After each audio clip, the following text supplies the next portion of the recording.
and let's hear it.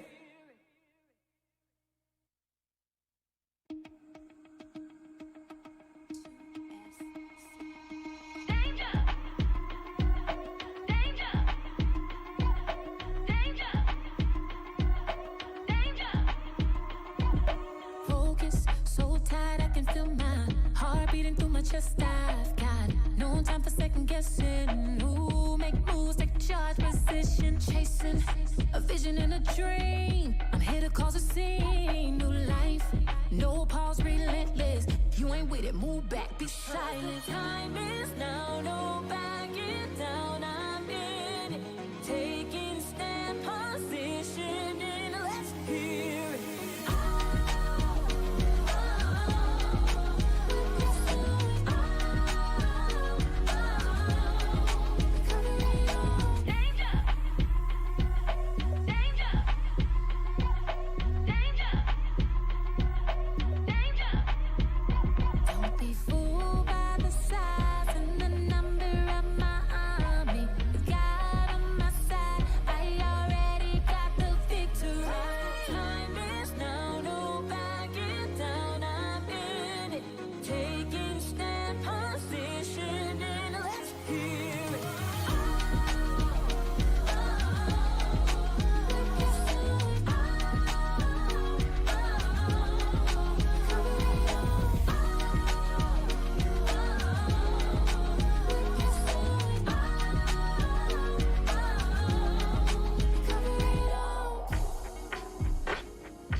Revealing Truth Ministries, family and friends, welcome to Thursday's Deeper Dive session. We are live in the Stability Studio with the livest live audience in all of Tampa Bay. We want to welcome you to the virtual building. We're so glad that you are here with us, and you are with us every Tuesday, every Thursday for the Deeper Dive. The Deeper Dive gives us the opportunity to attend to the things that God is saying to us because we are determined to be most blessed. And today we have today's Thursday. It's a special day. We got a special treat. Deacon Antoine Underwood is in the studio with us. Yes, many of you know and you're familiar with Deacon Underwood. But for those of you who are not, I'm going to let him share some of the things that he does here at Revealing Truth Ministries and in the community. And if he misses anything that I know of, I'll add to it. Yeah. So for those who aren't familiar with you, who is Antoine Underwood? I'm a good guy, man. Yeah, you are. I'm God's man. I like to help people, but I'm here at Revealing Truth Ministries. I'm the executive operations manager. Mm-hmm. Also, too, I have the privilege of being the founder of the Mighty Marching Lions Community All-Star Band. We turned 15 this year. Wow. And so we're excited about that. Praise for that. Yeah, we all love the Mighty Marching Lions. Yeah. Business owner, Soundwood Music. So that's what Deacon Underwood does. Awesome. So you have a position here at Revealing Truth Ministries where I've been in meetings, I've been in settings where you in line with the vision and plans that we receive from our pastors, you have a part in that where you share how the vision for the facilities helps that. Whenever we have an event, right, you're a part of those conversations and those plans, and you're really sharing vision on how we can use our building, the building that God gave us. So in that setting, you cast vision. Right. And then, as you said, with the Mighty Marching Lions going into their 15th year. Right. So, and I've been able to watch, firsthand, secondhand, some situations where you're casting vision for the Mighty Marching Lions as well. And then you are a business owner, Sound Right? Soundwood. Sound Right. We do have a Sound Right around. Another group of people. Soundwood. And then you're also a husband. Yes, sir. And a father. A father of two. Yes, sir. 2 boys. Yes, sir. Right? So in those roles, you cast a lot of vision. Great deal of vision. Yes, sir, we do. There's a lot of vision that's cast. Yes, sir. We're talking about We're having conversation from Sunday's message given to us by Pastor Brian with the idea, built, not bought. And a key scripture is Proverbs 29:18 from the Amplified. It says, where there is no vision, no redemptive revelation of God, that's a key part, the people perish, but he who keeps the law of God, which includes that of man, blessed, happy, fortunate, and enviable is he. So key that we want to keep in front of everybody is that vision is redemptive. On Tuesday with Pastor Gamage, we talked about how vision brings people back to God. He's the giver of it, right? So, in living out the vision, we're constantly, always going back to get his leading, get direction from him. It keeps you close to God. And then when you properly communicate vision to your family, it keeps them close to God as well. They have to go back and hear from God on how it's supposed to be lived out and what it looks like, right? That word redemptive also means that, vision brings life. Vision is life-giving. And, we get to watch Antoine. He's the second. The third, Antoine the third. And all that he does, he keeps you and your wife pretty busy, doesn't he? Yes. He's full of life. He's full of life. We got to see him. He hosts with you on Sunday, right? Yes, sir. And I remember there was a part where he was talking about his sports and football and everything, and the mic was passed to him, and he made a confession that didn't sound like something that was new to him. Nah. Right? It's what he said. I'm the best middle school football player, something to that effect, right? Sound like something that he has said before, something that's been said to him.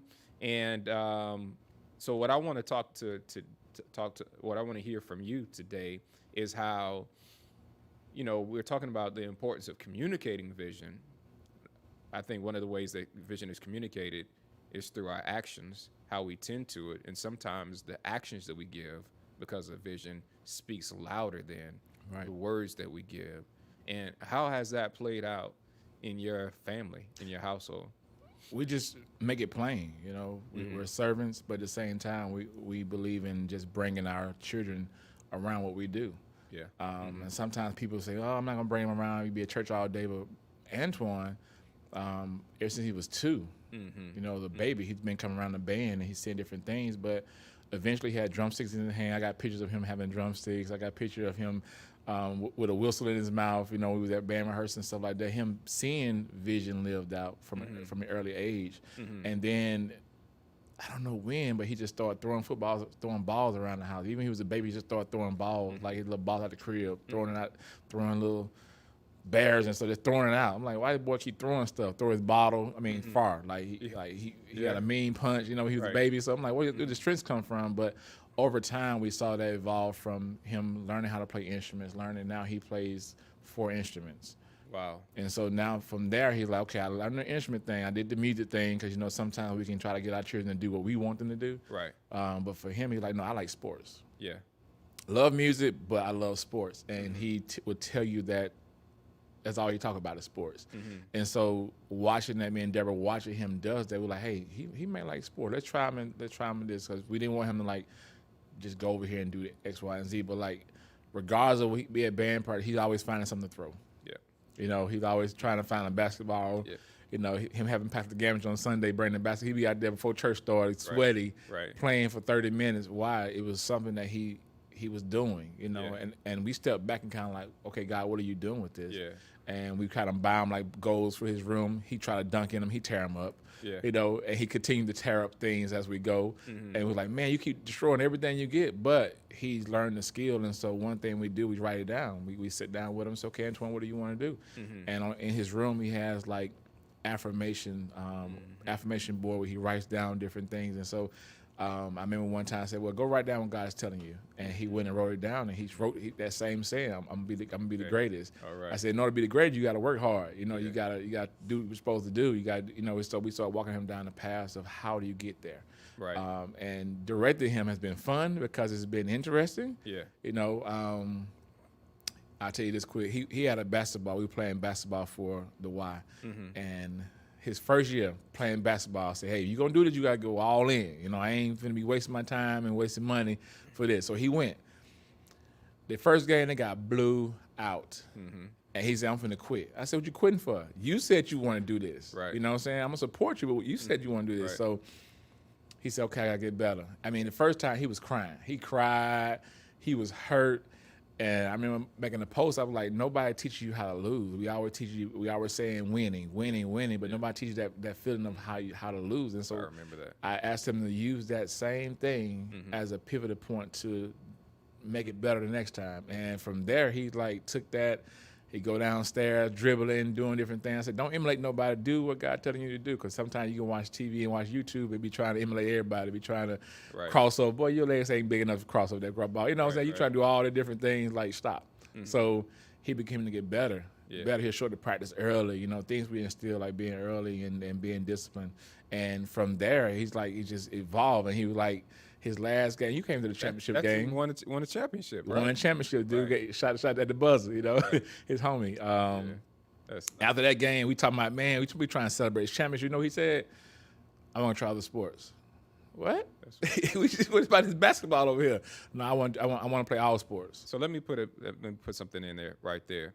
Okay, so Antoine plays 4 instruments. He also sings. Yep.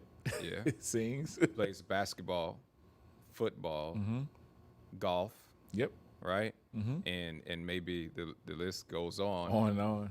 The reoccurring theme that I see is something that we brought up on Tuesday from Sunday's message, is that vision creates a context of behaviors. And what we can see Antoine doing is the same approach that he took to learning 4 instruments in the band is the same approach that he takes to basketball. And I'm sure probably anything else that he does, right? And because vision gives context for behavior. And I think that is the most valuable thing, more than winning a championship, more than having this success in this sport. I've developed a character, I've developed disciplines that transfer to anything God puts me in. And I can see that success repeated over and over again. Let me ask you this question. So in your household, are you which do you value most, or which one are you? Action versus words. Which is Antoine? Are you the talker or the doer? I'm a little bit of both, but I'm mostly I'm a processor. I put it like that. I process things. So Deborah will come home, hey, I want to do this thing, and I'll just process it. And she's like, why are you not giving no answer? First of all, God ain't told me nothing about that, and I don't want to speak out of turn, because I may say we can't do that, but I'm more processor, and then I begin, hey, let's get together. Okay, I thought about it, and then we kind of talk through it. We more talk in our family. We talk about everything. Okay, all right. You know, even we include Antoine in it. We sit down around the round table, we talk. It's important. Yeah. You know what I'm saying? We don't want to be the only 2 adults trying to make decisions on the whole family. No, we want you to be a part of this process too. You know, because sometimes, you know, when it comes to like paying bills, it come to, okay, we want to do this, we looking for a house, we're doing this. I'm involving Antoine in too, because, you know, yeah, you get to celebrate in the rewards of us getting this thing. Right. But, you know, he right here to me, oh, Dad, I want a new basketball. Oh, Dad, I want a new football. Okay, those things cost. But at what point are you going to put time into doing those things? And so we try to talk about it and just kind of walk it out together as far as how that thing's going to walk out. You know, we don't believe in just not including our children. Plus TJ is in Alabama, so we include him too. Because how old is TJ? TJ is, oh man, he be 18 this year. Oh wow. Yeah, he be 18, grown man. So that's your oldest. That's my oldest. 18. Right. So what has it been like communicating vision to a child that's not in your house? Man, it could be difficult at times. It could be difficult at times because you're not there. You know, you can just trust the seeds that you sow into them. You trust what you tell them over the phone. When you spend time with them, when I go home, those times are valuable because you don't know what he's getting poured into. Right. You don't know what other people are saying to him, and so you're trusting that what you told him and you're praying for him that you'll see the fruit of that, But I can't control the fruit that comes from that. I gotta trust that when I water it, one plant, and God brings the increase. If I don't do that, if I'm trying to do all three of them as a dad, then it ain't gonna happen. He gonna get frustrated. And so what I try to do is even over the phone, FaceTime and whatever, we try to talk about his goals, his values. Like he's a senior this year. He can be a senior. Right. What's the plan out of high school? What you try and do? Right. He want to play basketball. He want to pursue basketball. And so it's crazy how the sports. I'm a musician. Like I don't have any sports in there. I probably go outside and shoot like a ball and break it up. Gamish in the building to my man. I'm gonna dunk on Gamish after My man die. said, "Break it up." But Right. As a parent, you want your child, okay, music, legacy, you want music, y'all gonna do the same thing I'm doing. Yeah. But it's okay. It's okay if they chose sports. You know what I'm saying? The value of what band does, it stimulates the mind to allow them to work in these different sports arenas and stuff like that. And so it's continuity. It's for discipline and the character that it takes to be a musician. It goes into the band and into the sport words too as well. This is why I asked those questions. One, understanding that vision creates the context for our behaviors. Right.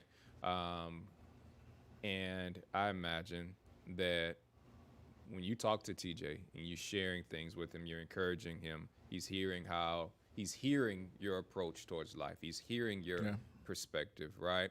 And then when he visits you, he comes, and I think that what he sees amplifies what he's been hearing from you. Yeah.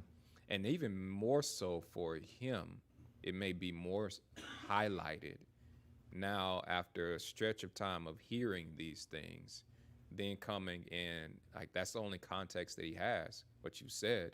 So when he sees it, it's like highlighted for him, right? And which I think a value that we can't miss from vision is that the vision of your house, the vision what God put in your hearts, you and Deborah, creates an environment for these actions to be lived Absolutely. out, that I can even dream about. I want to play basketball. I've heard these things, and I see how dad conducts himself at home and how your family does what it does. Those two together make this idea, this dream possible, right? I'll say this too. Most people don't know that Deborah was on the coaching staff at University of Florida when she was there. Right. I love the story. I love the story. I want to hear more details. I just got to, she's probably going to hear this. I've already told her I want to hear more details about that. But just reminding her. Right. Yes. Also, she was the first woman black coach at Blake High School. She coached the female flag football team. She coached the defensive backs at Blake High School for the varsity male boys team. So I'm like, so I can kind of see. Yes, sir. Can you tell us, for the college football heads out there, right? During what era of UF football was she on the coaching staff? Like, what year was it? Don't get me to telling the story. I don't know. You don't remember? I just know she did it, and I know she got like clips and stuff like that when she was there, and like newspaper articles. I know enough to know that it's during Coach Spurrier. Yes, okay. Yeah, that name sound familiar. Yes, Right. sir. Oh man. I'm just trying to Right. add to that hype. I mean, Right. so Miss Deborah Underwood was on the coaching staff with Coach Spurrier. Yeah. And during some championship, UF football is championship football. So she's been on teams with some very high quality players, right, who are now in the NFL. So yes, she has that in her wheelhouse. Yeah. So I guess that her and Antoine sit down and talk about sports. I'm just there because it was family time. So when I try to chop it over with Antoine about sports, he knows that I'm not, okay, Dad, you don't do sports for real, so I'm going to kind of entertain you for a little bit, but I know this only going to go so far. And then he tried to talk about music. Well, Dad, what about this? No, let's talk about sports. Nah, like you ain't. Mama, you saw such and such this and that, to my Grunk retiring. They were in there having a conversation about Grunk and legacy, and I'm saying, like, how can I be a part of this conversation? Right. Like, how can I join in? Like, if I come in, I'm like, hey, so. Focus on the mission, not the condition. Right. it goes in that too. Focus on the mission. Just be dad and just let them just smile and say, I hear what y'all saying. You know about such and such, his stats it is, and I'm like, stats. Okay, so I try to Google what the stats is so I can try to be involved in the conversation because I don't want to be like the oddball in the house who don't like sports. I love sports. I'm a musician, so everything I speak is music. I have music playing in the house. Antoine like, Mama, can Dad turn the music down? Trying to watch football. You know what I'm saying? So I'm always interrupting what they try and do. You know, but yeah, it's best of both worlds. I'm a musician. She's a sports head in the house, and so I can kind of see where they're picking up these traits from. You know, Antoine's in golf right now, and he loves golf. He played. I mean, he just loves it. Why? Deborah's a golf coach. She golf coach at Rogers Park, so she does it every summer. And so every summer they know. And TJ, I mean, the first year she signed him up for golf, they were like, "Man, it's hot out here, Dad." So now you want me to be Dad. Now you it's hot. You know, you outside. So you want Dad to comfort you. I'm like, man, I don't know what to tell you. We can go to the band room and play these instruments, but it's hot outside. I don't know, you know. But it's amazing to kind of see, you know, once you with me and Deborah, you know, we're two different people, but coming together, and our children can see that and they can value that, and then they can walk it out in their own lives, seeing vision. We try to keep vision before them always. Yeah, that's something that you do. So obviously you all value it. Yes. Right. And something that was highlighted to us before is the thing that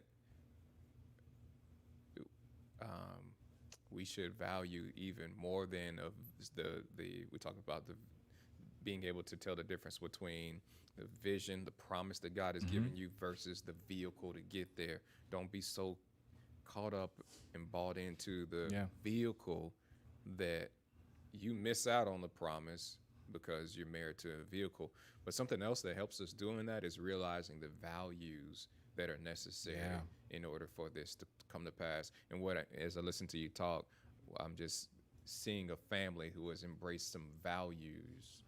Talked about the values of being a unit, being one. You and your wife don't have conversation without having Antoine there. The value of allowing him to explore or excel in a variety of things. Right. The value of letting him live his life versus you trying to live life through him. Yeah. Right. So obviously there's some the values of discipline. You got to give us a list. We know anybody who's been around Revealing Truth Ministries, Embracing Legacy for a while knows focus on the mission, not the condition.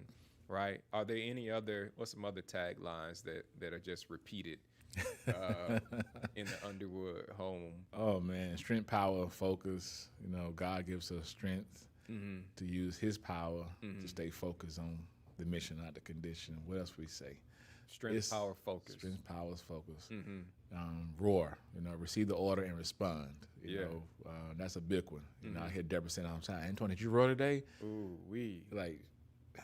I know he be saying his room. I know her one time he was in a mumbling. He like, I don't know why I keep hearing the same thing over and over again. What you say? Nothing, Dad. I ain't say nothing. I'm good, you know. But it's just what they live out, you know. Into where Antoine's now saying the same thing at his school. He's trying to encourage people to focus on the mission, not the condition. And he's been a leader. You know, you hear these different things like you are the leader. You know, I'm not a leader, Dad. You are the leader in the classroom. So now it's just amazing to kind of see them repeat it.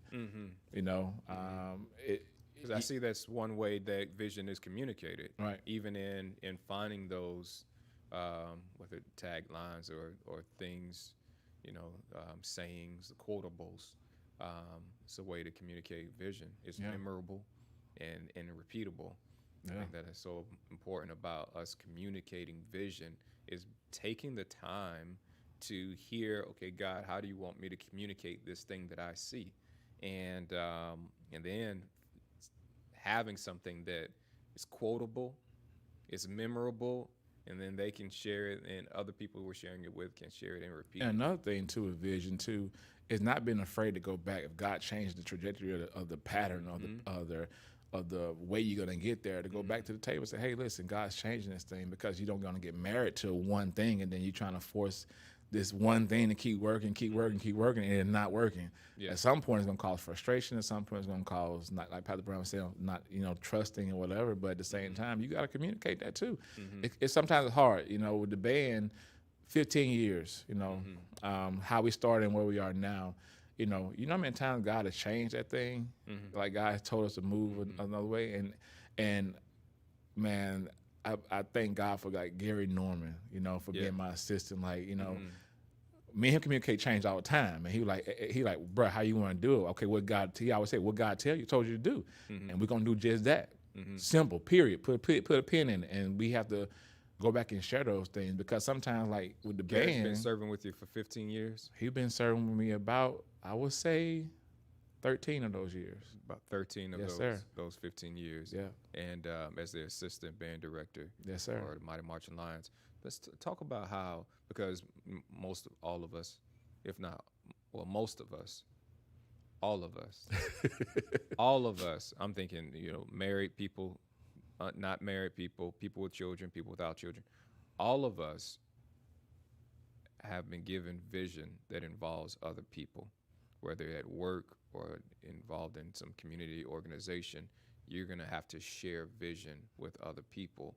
And many times there are other people who God has called to assist in carrying it out. Right. They have a part to play in even communicating it or adding to the fuller thought. So having someone with you for 13 years as the assistant, how do you create an environment where it is safe enough and you are nimble enough to, okay, God, I know God said this to me, but I also have these people.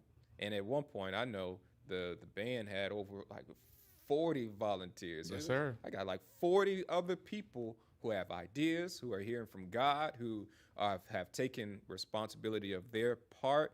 And all of those voices, right, are giving or feeding into what this is. How you stay open to receive and navigate through all of that. I believe God gives a person a vision, but that vision is not for you. You know, it's not for you. You know, you're the pilot of it, but it's not for you. And sometimes, like with a car, you got different components you got to put in that car, you know, for it to run. If I was, you know, growing up being mature when I was first starting the band, when I'm very immature, then it was all me. You know, it's what I saw and what's gonna happen. And God told me this, but I'm not gonna tell you because you may change it. That kind of attitude, Right. It fails, and it ain't nobody fault but yours. And so, with having a person like Gary Norman by my side, you know, we keep each other honest. Like, nah, bro, I don't think that's gonna work. You know, I believe God is telling us to go this way. You know, and I let him do that because you want those people that they're not gonna be your yes man. You want the people gonna tell you, hey man, this is what you said was wrong. What you said ain't pulling people back to vision, and you gotta go correct that. Right. Okay, how do we correct that? Okay. And Gary's a good setup. He's a setup guy. He would come in, hey guys, hey, he pull everybody in. Deacon Underwood got something he want to say. Hey, listen, you know, God's always changing. He will always pray, you know, not to embarrass me, but he will always set me up to a point to where I can always hear from God and communicate what God said now versus what I'm trying to live out. What he said previously, and you always need those people beside you, and having all those volunteers. Yeah, it wasn't good. It wasn't easy. You know, you have some people. Pastor Poe, you get letters. They write emails to Pastor Poe. You know, Ms. Randall will shake her head. She remember. And I always email them to Gary. Gary, listen, man, this is what somebody said. He like, dude, we gotta focus, man. We gotta stay focused. You know, this is distraction. But some of it was truth. Some of it was you not allow me to hear from God and communicate from God, but you think you can hear from God on my behalf, but you can't. And so many times people try to do that on your behalf. Well, God told me to tell you to do this. Okay, well, he didn't tell me.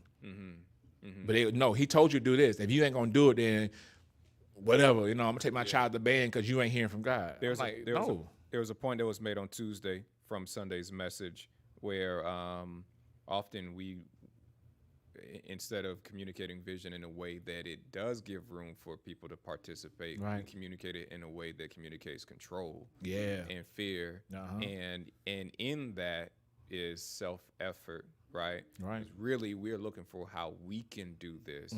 And I know as a leader too, there are times, and you can attest to this, where we receive other people's ideas and input, just trusting that God will fix it. even if I think this person, I don't think they quite get it.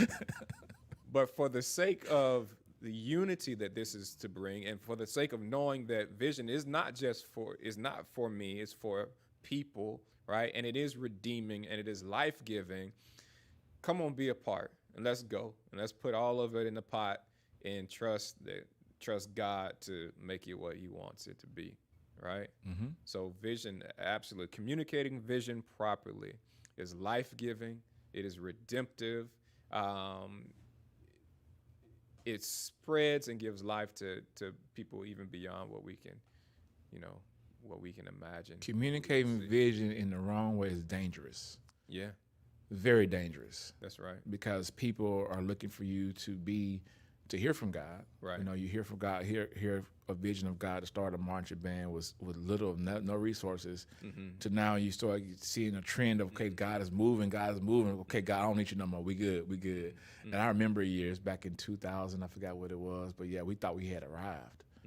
We thought we had arrived. We didn't plan for the future. We were like, man, we got a strong band. We doing different things. I mean, every weekend we was on the go. We had buses, all that stuff.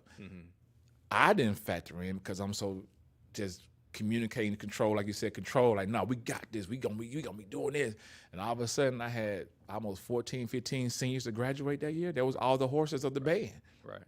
So now I'm like, you portrayed this vision of, I have this thing, and now you're communicating to your wife and your child, like, hey, we got this vision, band gonna be great next year. In the summertime, you like, oh man, Yeah. like they was carrying the band the whole time, but I'm so used to them and the band. Now what am I gonna do with these kids who really ain't doing that? Now I gotta, snap, and I gotta really step up and get these kids to sound like them kids sound like. And then now you vehicle change. a vehicle change, but if you're not, so you the vehicle's always changing. Yeah. Because God is always moving in the direction that he sees fit it going. You didn't see that. God knew that them 15 people were going to graduate. You didn't. Right. And so you planned on what you saw, and you was going on, next year we're going to have these same people, but you didn't think they're going to graduate. And then now these kids who were here say, okay, what's next? Me.